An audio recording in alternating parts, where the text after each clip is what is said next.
Yes, incredibly important for her, incredibly important for Cyril Ramaphosa too. You wonder who needs each other more. Well, as you've probably heard as well, she has landed on Cape Town soil, the first British Prime Minister to do so since 2013, and it is raining, so she's going to feel very at home. A lovely, warm South African welcome for her. She's going to be meandering her way towards Teinhase here, where she'll be meeting with Cyril Ramaphosa for that tete-a-tete, for that bilateral meeting. Before that, she goes to a school in Gugulethu, and then she has a business delegation meeting where she'll be making an opening address. But I am standing with Lester Kevitt, our parliamentary reporter, to talk a little bit more about how important it is for both leaders. Well, I think as the Brexit deadline looms, the UK is looking for more friends, more trading partners. I think it's equally as important for Theresa May and Cyril Ramaphosa. He's still trying to get that $100 billion foreign investment target that he set for himself.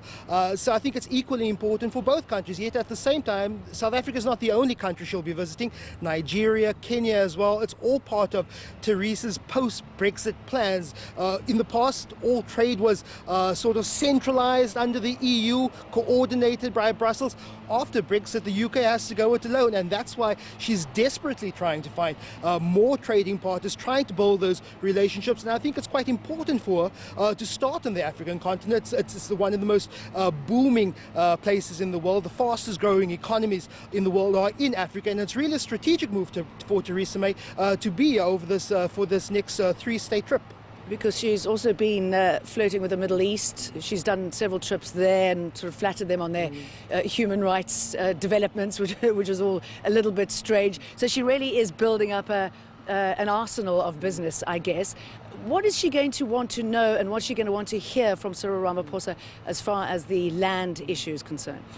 That's going to be the question on all journalists' lips. If they have a chance to throw a question, what's her response to US President Donald Trump's tweet last week, claiming of a mass killing of white people, claiming of land grabs? She would probably want to know where does Cyril Ramaphosa stand. I think not only just from a sensationalist point of view, but also all investors want stability. They want to know not only for the question of a land reform process, but also South Africa goes to elections next year. What happens post the 2019 elections? More and more talk of coalition governments around the country, and will that mean a stable South Africa? She's bringing a 29-member business delegation with, including foreign businesses, the London Stock Exchange. So I think there's a real need for Cyril Ramaphosa to really talk about stability, not only in South Africa's land reform process, but also in its broader political landscape. And stability when it comes to investing, not only when it comes to land. I mean, if you look at South Africa now, the State Capture Commission underway, it seems that when it comes to doing business here, there is a security threat then too. That's right. Look, the ANC has been flirting with various left populist policies like the nationalization of the Reserve Bank. Also some flirtation with the banning of foreign-owned land. I think that's also has been on the ANC's policy table for quite some time now. So there's various issues in which Theresa May and a business delegation would want to know from Cyril Ramaphosa. Is South Africa open for business? Is it a stable enough democracy, especially after the last few years of former President Jacob Zuma? If we can remember, or just in this last 6-7 months, Cyril Ramaphosa has been basically rolling out the welcome mat for various heads of state. We had the BRICS summit last month. We had major foreign investment pledges from China, and I think the same now with Theresa May's visit.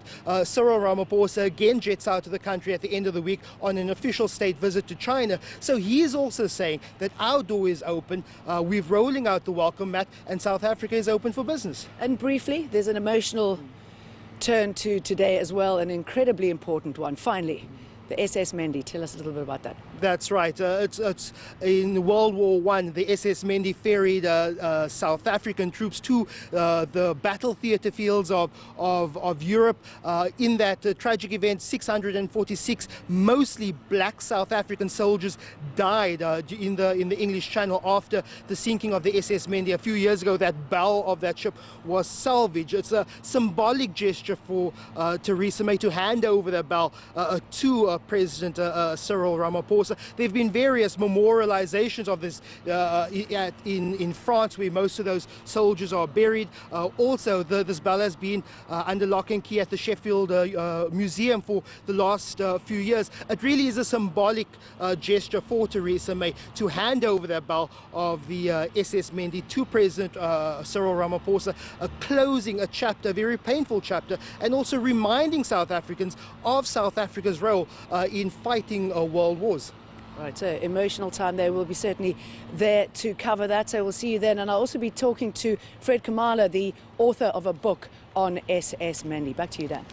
Thank you very much, Jane, and thanks as well to Lester Kivit.